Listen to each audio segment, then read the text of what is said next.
I want to thank Toronto for raising me to love movies. Hello, hello!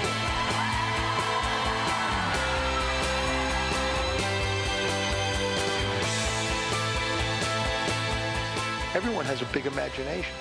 All of us do. This is exciting. My first film to premiere here at the Toronto Film Festival. It's an exciting night.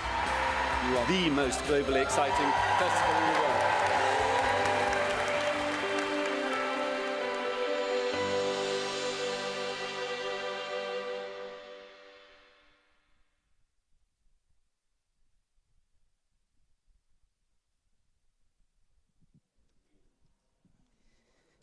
Hello and welcome to the press conference for men, women, and children.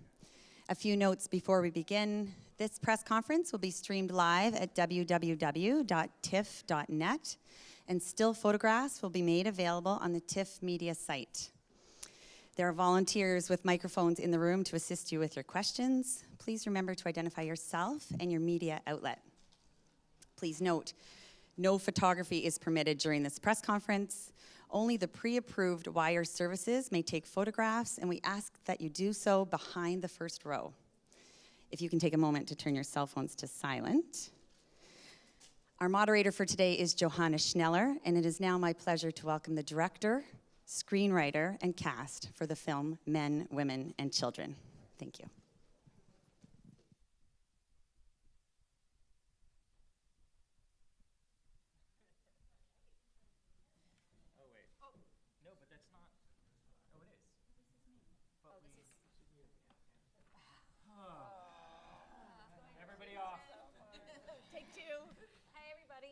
Thank you so much for coming. We're sorry to be starting so late, so I'm going to introduce the panel. I'm going to introduce the panel, and then we're just going to throw to you guys, okay? So obviously to my left is the director and co-writer Jason Reitman, with whom the festival has a long and delicious relationship. To his left is his cast: Jennifer Garner, Ansel Elgort, Caitlin Deaver, Rosemary DeWitt, Adam Sandler, and his co-screenwriter Aaron Cressida Wilson. So who wants to start us off? Front row.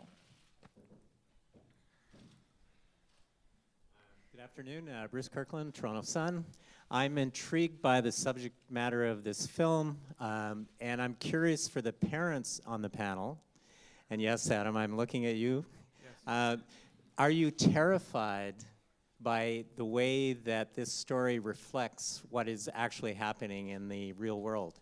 And again, from a parent's point of view, as well as an actor's point of view in telling this story. Yeah, sure. It's upsetting to see what can happen and what does happen, and absolutely, the entire movie it keeps, as a parent, you realize there's stuff out there that can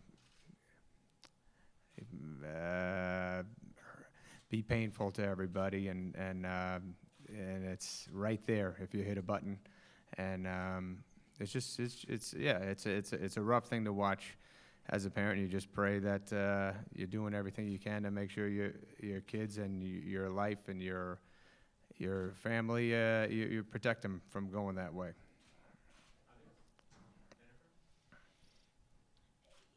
Terrifying as a parent anyway to face this whole new world of technology, because we as grown-ups, I mean, Rosemary and I don't even use this stuff at all. So we're so behind. I mean, I've got to suddenly get on all of these things before my daughters are wanting to be on Instagram or Facebook or whatever. Is it Tinder or Tumblr? What is it people... I don't know the difference. There's a huge difference. So we're just trying to figure it out. Kids already have it all figured out, and so nobody's ahead of it as far as parenting is concerned. But yeah, so this film is properly horrifying. You know what I think is actually, you say the parents, no one's ahead of it, but I don't think the kids are ahead of it either, because it's so new that there's a big learning curve. Everyone has to figure this stuff out. This has only been around for about 5 years. I got my first smartphone when I was 15, which was 5 years ago. I'm 20 now. I think in like 20 years, everyone will have a better grasp on how technology is changing our lives. But right now, it's so crazy how much it's changed things, and it's been in such a short period of time. That's why it's so difficult right now, and there's a lot of problems and, photo leaks and hackers and all this crazy stuff going on because people don't know how to protect themselves. People don't know how to handle themselves. And parents obviously don't know how to handle their kids or raise their kids with this because it's so new. Okay, so if you guys can keep your hands sort of halfway up, and then I'll know who to go to next. In the front row also. Hello, my name is Swati Sharan, and I'm from Minority Review. And I guess my question to you guys is, how do you relate to the techno youth of, well, actually basically the question rather is directed at Adam and Jennifer. How do you relate to the techno youth of this generation in real life? Meaning these guys? Well, and like, a youth that's sort of, with using technology in real life, a youth that's, so into technology. Go ahead. Yeah. No, it's an interesting. I have nephews who are young. They get this. They know what's going on more than they kind of fill me in on what's happening. And Jason certainly knows what's going on. He when we were doing scenes, he'd come over to the computer and say, "You got to hit this, this, and this," because I was kind of clueless. And how do I relate to is the question? Sound like we're 80. I know. I'm still excited the Playboy Channel came out. That's not on the computer, but that's good stuff. But yeah, no, I think there's a lot of great stuff going on. I love that it's baffling how you any question you have in the car, you're driving with your family, and somebody says, what year did such and such come out? And you just hit a few buttons, and it's pretty awesome what the internet can give you. It's just the freaky stuff that's out there. I'm not even sure how to get to it, but but when I land on it, though, it is fun.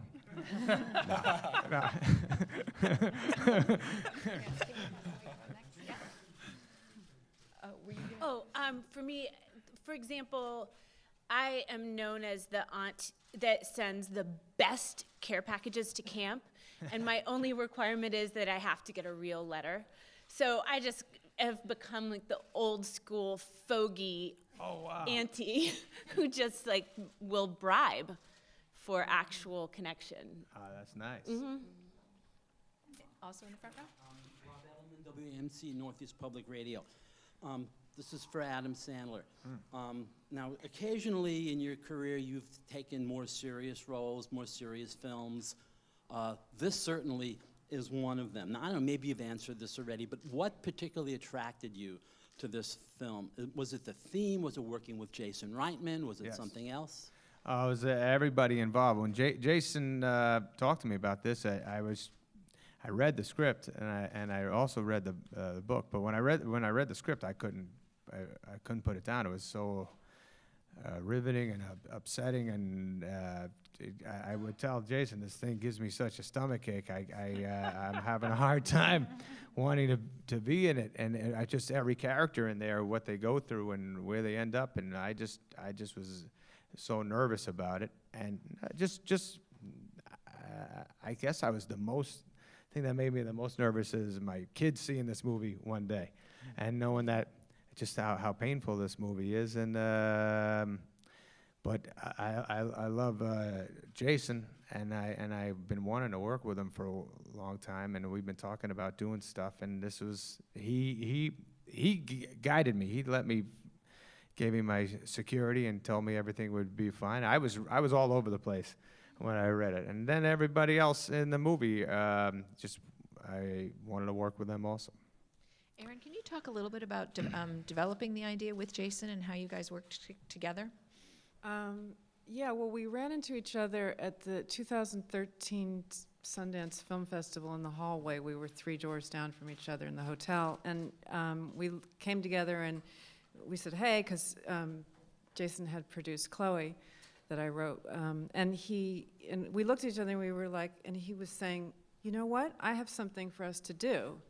And we started to work very quickly. Normally in a hotel, 3 doors down from each other. It was sort of sexy, but at any rate, we got to work very quickly and very deeply.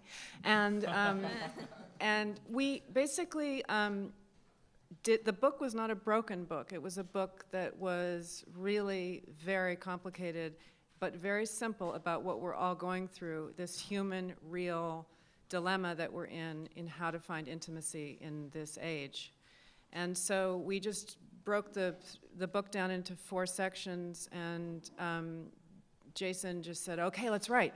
And I wrote the first 30 pages, and he wrote the second 30 pages, and then he'd call me and he'd say, I'm almost done, you know, and I'm going to have them all by, I'm at page 25 already, and I'm going to have it done in like 2 days. And I was like, oh! So we sort of had this joyous competition. And we came together, and Jason describes it sort of like when you are in a band and you just look at each other and you know, let's keep going on this, let's stop here. Let's go to this note. It was a very natural progression. It was the right project for us, and we had known each other, and it sort of had unconsciously percolated between us. Yeah, there was something about that moment when we actually started working on it where it felt as though from the moment we met, all of our conversations, all of our chemistry was leading up to the point of, okay, let's start playing. And it's just as you said, it was like we were in a magical jam session at that point where there were no bad ideas, and we flew through, and we had a draft in about 6 weeks, but we had our finished script in, 8 or 10 weeks we were done, and we were on our way. Yeah, it was fast, and then he was shooting very quickly. Yeah. That is fast. There's a mic in the second row, yep. Hello. Hello, Ernesto Garrat from El Mercurio, Chile. I just wanted to ask to Mr. Reitman and about this issue. It's a big issue, new technologies, internet.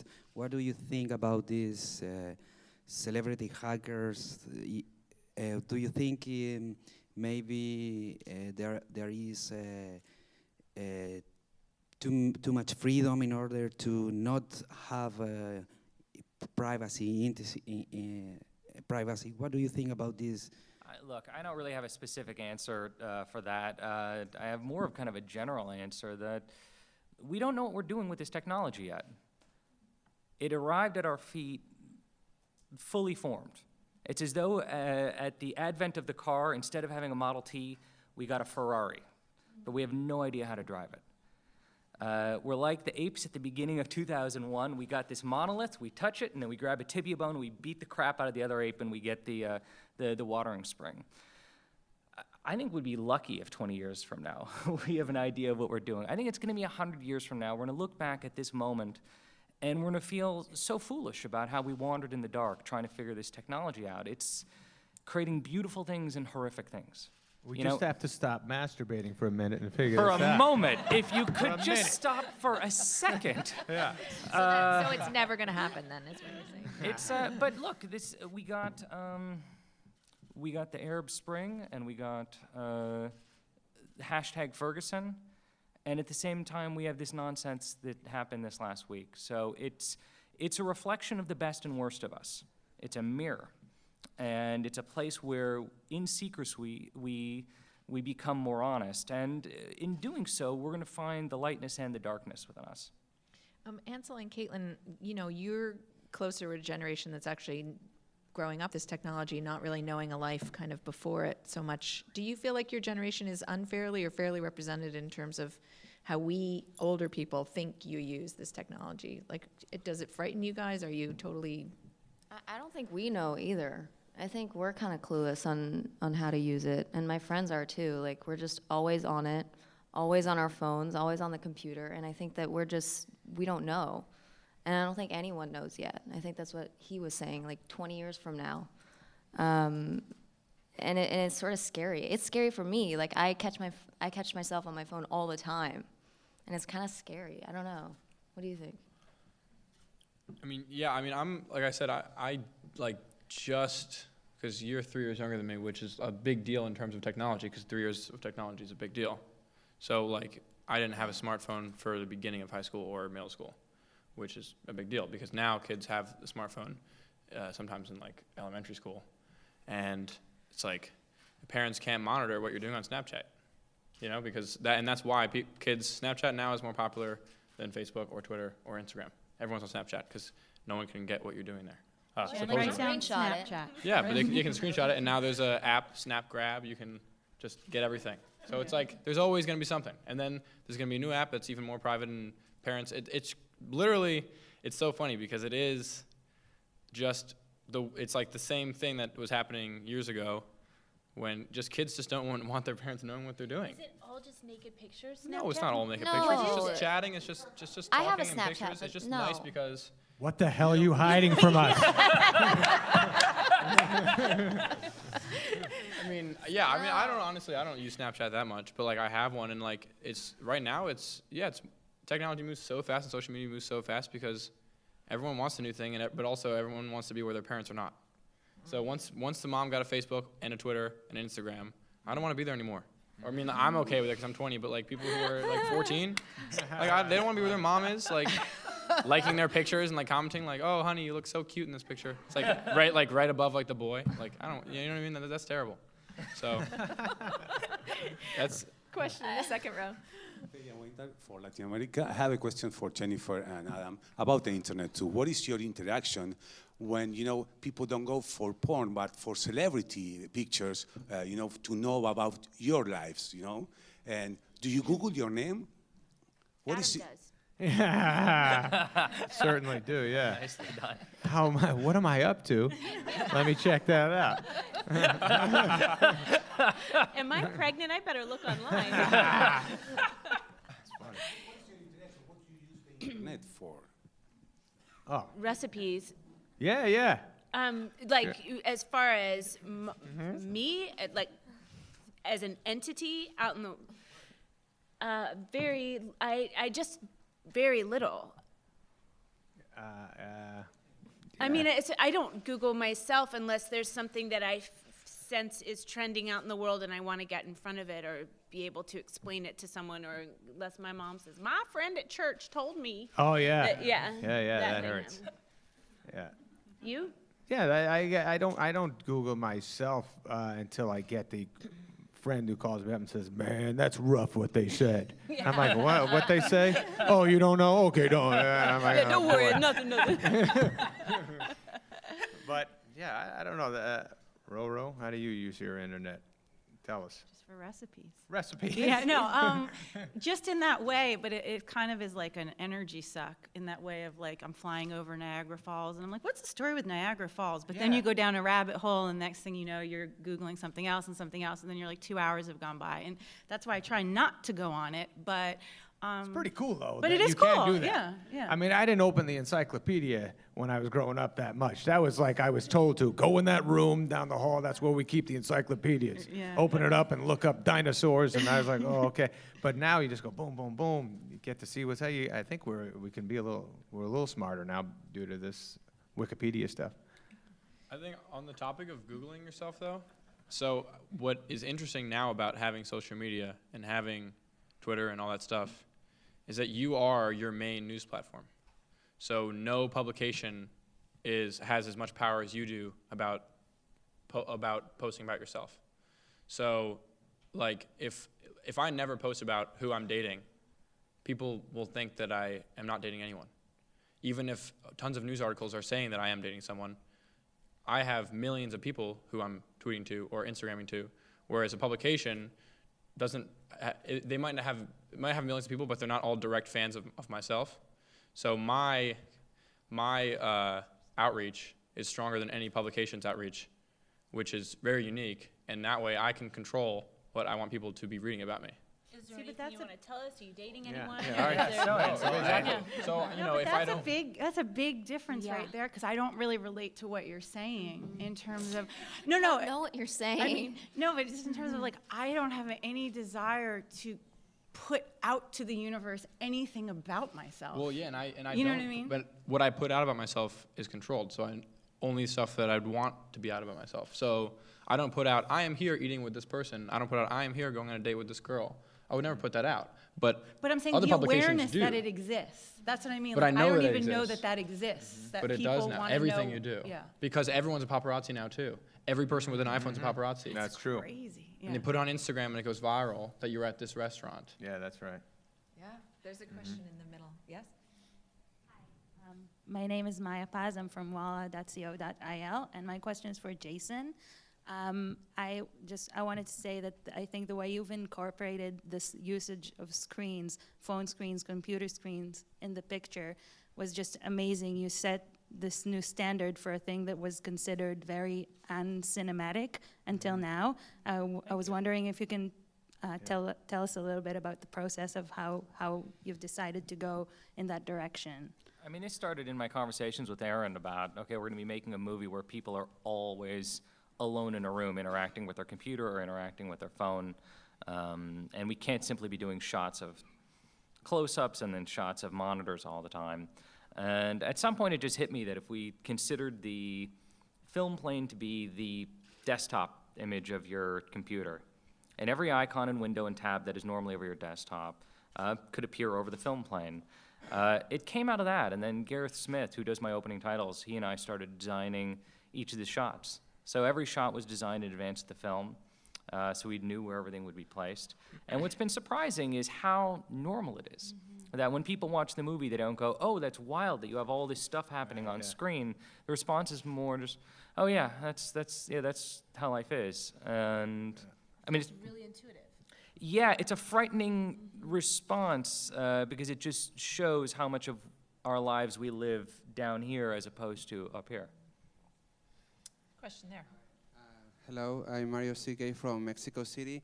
I would like to ask you, Jason, how do you work with your actors? Because it feels like there's intimacy between them in front of the camera, and you create like a very warm environment with them. So can you talk a little bit about my set is a scary place. Okay. Don't be confused. All right. No, look, I think our sets are intimate places. I mean, I think it comes from two things. One, a crew that I've been working with for a long time. Some of my crew I've been working with since high school. My DP I've known since I was 15 years old.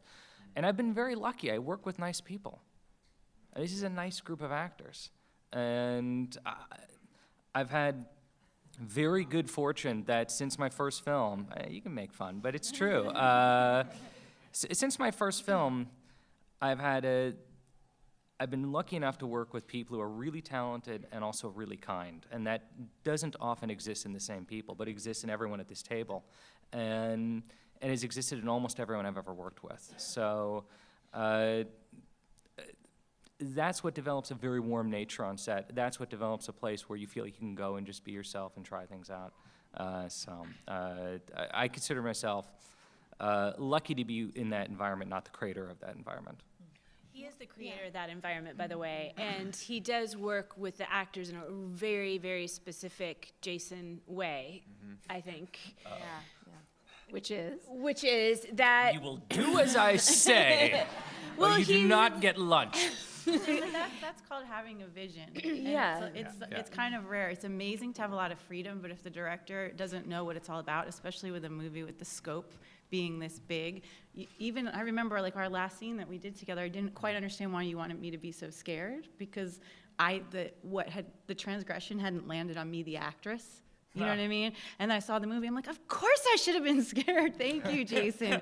But you were just keeping the whole perspective, which is a really hard thing to do. And we come in and we're this part of it, you know, this one little part, and you're putting it all together. And He's confident and not afraid to share that with you in a way that he's incredibly communicative and specific, and that nothing is more helpful in the whole world. I mean, this had so many different people in it. We could have been in 10 different movies, but tonally we are all in the same film, and if it weren't for that kind of really careful calibration of emotion and of tone and of how far to take something, this would have, you know, it shouldn't be in anyone else's hands. It's incredibly generous, because I know when there was a moment, like sometimes you just can't get it as an actor, and Jason doesn't over-direct you, he lets you go. And I'm like, what is it, can I watch it?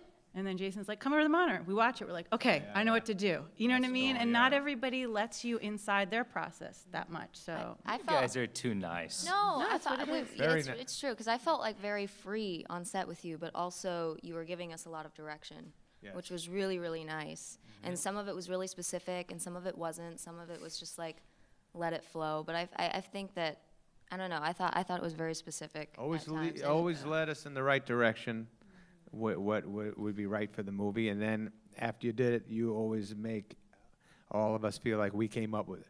You know, he guides you. He's like the captain of the ship, and then gives you this confidence that you're in tune with what you're supposed to be doing. He's a fine young man. You guys are way too. It'd be a much more interesting press conference if we were at each other's throats. Rosemary and Adam, I want to ask you specifically, like in most movies, the sex scenes are meant to make the actors look, absolutely fantastic. And in this one, it's a lot realer. We don't look good. You look great. You look great. But the fantasy element isn't there. You're not shrouded by lighting. You're not. That's true. So what was that like for you guys? Did that feel riskier? Was there anything you want to say about that? How about you? Yeah, You loved it. I loved every minute. No, I was terrified of the sex scenes in the movie, and I kind of couldn't believe how tastefully done they were. You kept telling me they would be. Knowing me. Yeah, no, not that. Just knowing the nature, especially of the book, and I felt like you again, it's part of that vision thing. You, even if in the acting it's slightly, you would come over with those lines. It's getting a little dirty. You know what I mean? You need to pull back. Do you remember that? Of course, yeah. You know what I mean? And so it was just really always being aware of tone and always being aware of the audience, because when you're in it, it's so awkward that we can't think of anything else but that I can feel Dennis Habert's heart pounding up against my chest. No, really, that's all you can feel. It's like so crazy. How is it for you? It was great. I mean, I've I never. want to hear this. What do you mean? No, It was. kidding. Yeah, you. Go ahead. This was my first experience actually being with a woman. That's what was neat about it. My wife and I have made out. We've kissed, and I got up a shirt, but that was it. This whole thing was pretty serious, man, with the naked and the hookers and all that. He really brought me into a nice new world, and I'm going to keep it going. We had a question here. Yeah. And then. Hi, Mark Daniel from Sun Media. So Adam and Jennifer, did this leave you with the feeling that you'll ever get your own official Twitter or Facebook? Like, you've been here all summer, and I've been seeing photos of you shooting pixels on Twitter and Instagram. I know what Snapchat is, so. Yeah, I'm not great. I don't know. I guess I would be more involved. Like my friends do it. My comedian friends do Twitter all the time. I don't do it. I don't do anything. I'm too lazy, and I have too much stuff going on. I don't think you're allowed to call yourself lazy. You've made more movies than That's anyone true. here. I don't know. I don't know. I like Ansel doing it. I like Ansel. I'll do it for you. Thanks, buddy. Good man. Hey, by the way, Ansel played me some of his music. That was, you emailed it to me. I was psyched that I could download it, by the way. I was excited about, Jen, could you have done that? That's how the internet works. Yeah. That's right. He sent Click me. on the triangle. Exactly. That says play. That says play. Sideways triangle. That's right. Okay, next question. Heather Seaman from Rogers TV. Congratulations on the film. I thought it was very current, very smart. This question is for Jason. I'm not familiar with the novel by Chad Kultgen, is it? That this was based on, but I'm wondering if there were any elements that you had to leave out of the film that you would have liked to include. Aaron's got a better memory than me. I feel like we got everything in there. I think we did too. We set out to adapt it. A lot of times when you're adapting something, it's broken and you're trying to fix it. And in this case, it spoke movie so much to us that we just went in and did the book without even almost figuring out how to do it, and it came to life. I don't think we cut any characters or any storylines. No, I think there's certain parts of the book that get rougher in a way that a book can be rougher. There's something different between reading the words and actually seeing the visuals. You only need to see so much before you feel something. And there was a couple characters that we had to trim down in the edit purely for time, and that actually kind of broke my heart because I loved their roles and I loved the actors who played them. But no, I think it's. We wanted to make a film that was about intimacy and about reaching out to each other that's erotic, but that was not full of sex. And Yeah. so it didn't need to be literal sex as much as the book has in it. You don't actually see any sex in the movie. In that sense, it's a tame. Only in that sense is it a tame film. You see people right before they have sex or right after, but considering the subject matter of the movie, there's actually no sex in it. I'm so sorry. May I just say something about the adaptation of this? Is that you guys show gorgeous restraint of this, and the book is so dark it makes the film look like a, Mary Poppins. And there is hope at the end of the movie, and there is not in the book, and that is absolutely these guys. They let you kind of leave the theater with a little bit of a feeling. The characters didn't evolve in the book, and that is my favorite thing about the film, is that we all change and grow, and that's absolutely in that adaptation. Well, Aaron and I are kind of shiny optimists. We're bright, cheery people. Right. Now, I'm sorry, we have another press conference after this, so we just have time for one more question, and this lady in this... Astrid Green, I'm from the International Newswire DPA. My question is for the director. I wanted to tell us about including Emma Thompson's voice narrating, because it's a very warm voice in this cold technological world. So I wanted to know why this voice. Early on, Aaron and I, when Aaron and I were adapting the book, we wanted a way to incorporate a lot of the narration. I think one of the things that the book does great is it gets inside the heads of the characters and tells us what they're going through at any given moment. And we decided, okay, we should use narration, but we should have a narrator that almost feels like Attenborough, that feels like a British documentarian who's giving us point of view over all these characters, and who's clearly not a character in the film. It's almost the voice of Voyager, looking back on Earth from billions of miles away. But we needed a voice who was also funny, because all the things that she's saying are crude and dirty and need to be somehow intellectual and hilarious at the same time. And there is no voice like that as much as Emma Thompson.